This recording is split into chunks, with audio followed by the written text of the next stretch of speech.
Assalamualaikum warahmatullahi wabarakatuh. Pada pertemuan kelima, kita akan melanjutkan materi tentang sistem periodik unsur. Pekan lalu kita sudah membahas tentang sistem periodik unsur. Untuk pertemuan kelima akan kita lanjutkan materi tentang sistem periodik unsur. Review materi pekan lalu tentang perkembangan tabel periodik. Jadi manusia cenderung mengelompokkan sesuatu dengan kriteria tertentu agar mudah mengingat, mencari, atau memakainya. Sehingga untuk mudah mengingat, mencari, dan memakai tabel periodik, jadi ini ada beberapa perkembangan tabel periodik yang dikemukakan oleh beberapa ahli. Jadi dari Newland itu menyusun unsur-unsur berdasarkan kenaikan massa relatif. Kemudian hukum oktav juga setiap unsur ke-8 akan mempunyai sifat yang serupa atau mirip dengan unsur pertama dan unsur ke-9 mirip dengan unsur kedua dan seterusnya. Kemudian Mendeleev itu menyusun unsur-unsur berdasarkan kenaikan massa atom relatif dan persamaan sifat, sehingga dihasilkan hukum periode unsur yang membuat Mendeleev dapat memperkirakan unsur-unsur yang belum diketahui dengan mengosongkan beberapa tempat. Ini sistem periodik unsur yang kita gunakan saat ini.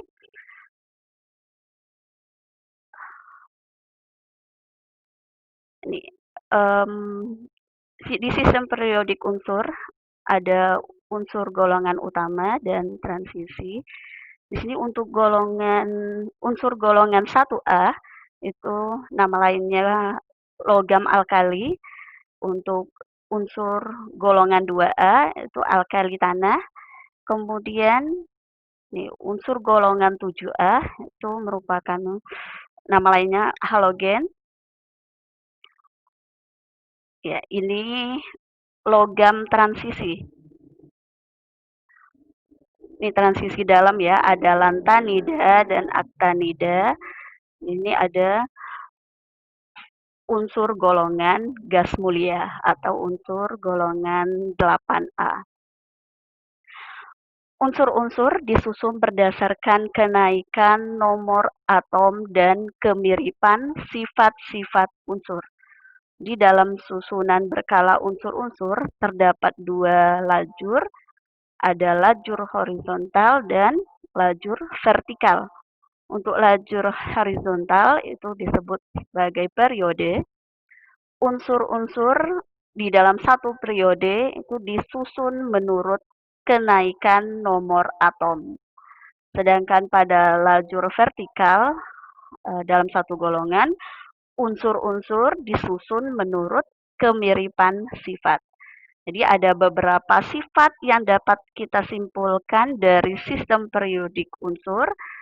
Ada jari-jari atom, jari-jari ion, energi ionisasi, afinitas elektron, dan keelektronegatifan. Pekan lalu kita sudah membahas tentang jari-jari atom dan jari-jari ion. Oke, kita review sedikit tentang jari-jari atom. Sifat jari-jari atom dari kiri ke kanan dalam satu periode itu menurun. Sedangkan dari atas ke bawah dalam satu golongan, sifat jari-jari atomnya itu meningkat. Jadi pahami ya, dari kiri ke kanan dalam satu periode menurun, dari atas ke bawah dia meningkat. Jadi kenapa jari-jari atom menurun dari kiri ke kanan? Ketika muatan inti atom bertambah, maka jumlah elektron juga bertambah.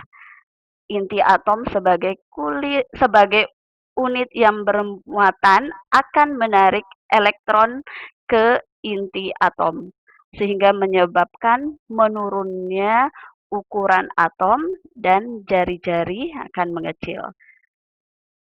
Sedangkan dari atas ke bawah, sifat jari-jari atom itu meningkat karena tiap penambahan elektron pada konfigurasi elektron menyebabkan kulit juga bertambah dan ukuran atom makin besar dan jari-jari bertambah. Kemarin kita sudah contohkan kenapa Na dan K itu lebih besar karena K itu kulitnya bertambah sehingga ukuran atomnya makin besar dan jari-jari atomnya bertambah. Contoh soal kemarin juga sudah kita bahas. Selanjutnya tentang jari-jari ion. Jari-jari ion ini mempunyai kecenderungan yang sama dengan jari-jari atom. Berarti dalam tabel periodik unsur dari kiri ke kanan semakin menurun, dari atas ke bawah semakin meningkat. Di jari-jari ion kita kenal ada kation dan anion. Kation itu jari-jari ion positif. Anion jari-jari ion negatif. Untuk kation, jari-jari ionnya lebih kecil daripada atom netralnya. Jadi kation, lihat Li plus, jari-jari ionnya lebih kecil daripada atom netralnya. Berarti Li plus lebih kecil dari Li. Sedangkan untuk jari-jari ion negatif, jari-jari ionnya akan lebih besar daripada atom netralnya. Jadi F negatif akan lebih besar dari F. Ya. Jari-jari ion kation tadi, untuk unsur golongan utama, elektron pada kulit terluar terlepas. Ion bermuatan positif dapat juga mengikat elektron yang tersisa lebih kuat ke inti atom, sehingga ukuran kation lebih kecil.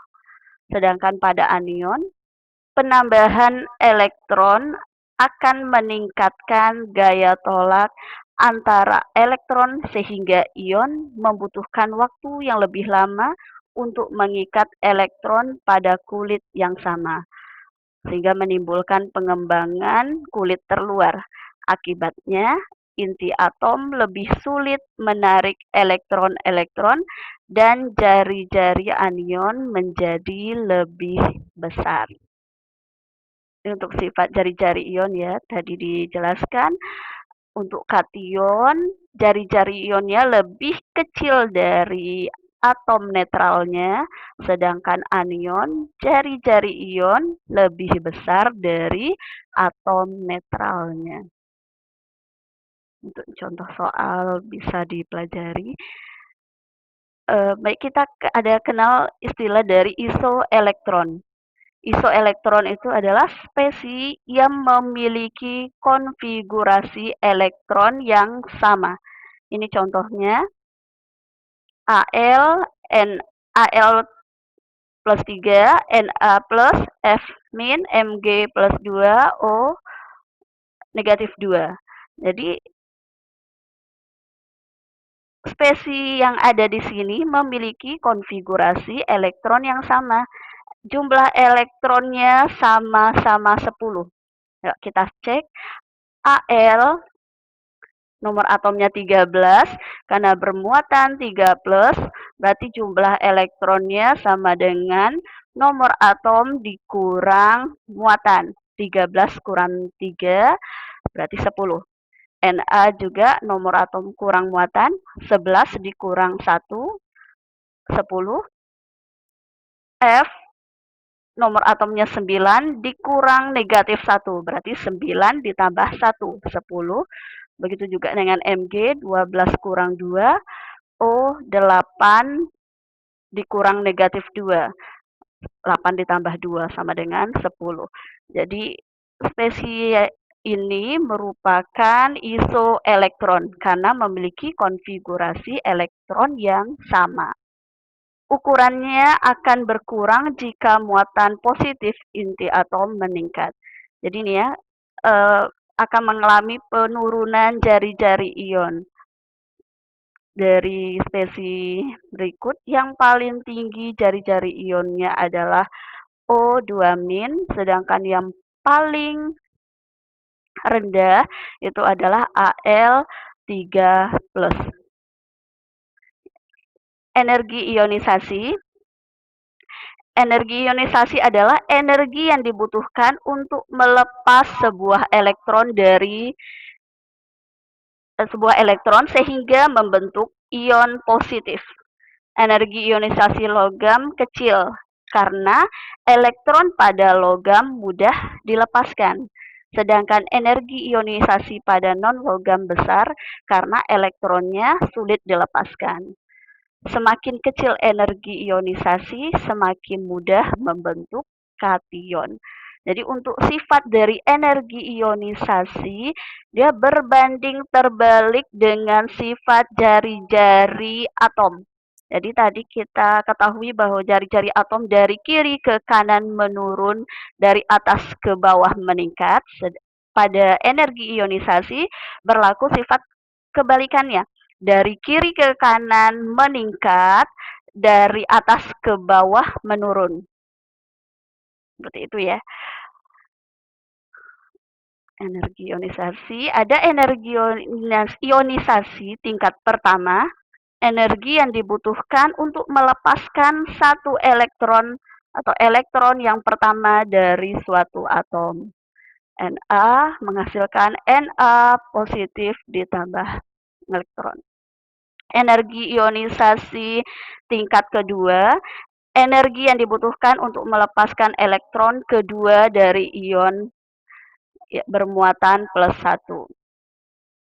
Ini contoh reaksinya. Kemudian ada afinitas elektron atau energi afinitas. Energi afinitas atau afinitas elektron merupakan energi yang dibutuhkan ketika sebuah elektron diterima atau ditambahkan ke sebuah atom. Memiliki kecenderungan yang sama dengan energi ionisasi.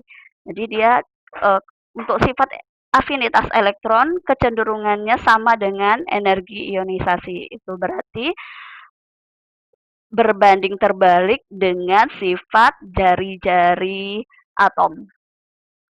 Unsur logam memiliki nilai afinitas elektron yang kecil, sedangkan unsur non-logam memiliki nilai afinitas elektron yang besar. Ini contoh reaksinya, Cl ditambah elektron menghasilkan Cl negatif.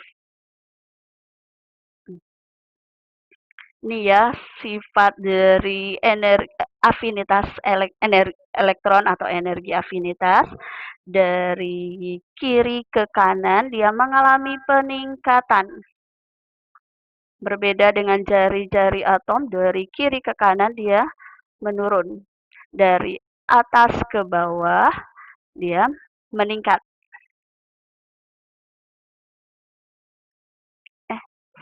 Dari atas ke bawah menurun ya. Selanjutnya, sifat yang dapat kita pelajari dari sistem periodik unsur adalah keelektronegatifan. Keelektronegatifan adalah kecenderungan suatu atom untuk menarik elektron untuk membentuk suatu ikatan kimia.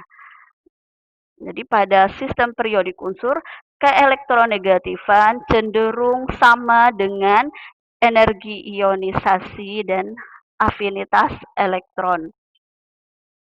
Jadi ini sifat dari keelektronegatifan. Ini nilai keelektronegatifan dari beberapa unsur. Jadi yang bisa kita simpulkan dari sifat periodik unsur ada jari-jari atom, jari-jari ion. Jari-jari atom dan jari-jari ion ini memiliki kecenderungan sifat yang sama. Dari kiri ke kanan akan semakin akan menurun, sedangkan dari atas ke bawah dia jari-jari atom dan jari-jari ion meningkat. Sedangkan afinitas elektron, energi ionisasi, dan keelektronegatifan memiliki kecenderungan sifat yang berkebalikan dari jari-jari atom. Dari kiri ke kanan dia meningkat, dari atas ke bawah menurun. Ini ada sifat kimia dan dari tabel periodik. Beberapa kecenderungan yang dapat teramati, logam-logam golongan utama menjadi lebih reaktif dari atas ke bawah dalam satu golongan. Kereaktifan unsur-unsur non-logam berkurang dari atas ke bawah dalam satu golongan. Dan logam-logam transisi menjadi kurang reaktif dari atas ke bawah dalam satu golongan. Baik, ini pertemuan kita pada pertemuan kelima. Jika ada yang ingin didiskusikan, ditanyakan, bisa disampaikan di forum diskusi. Assalamualaikum warahmatullahi wabarakatuh.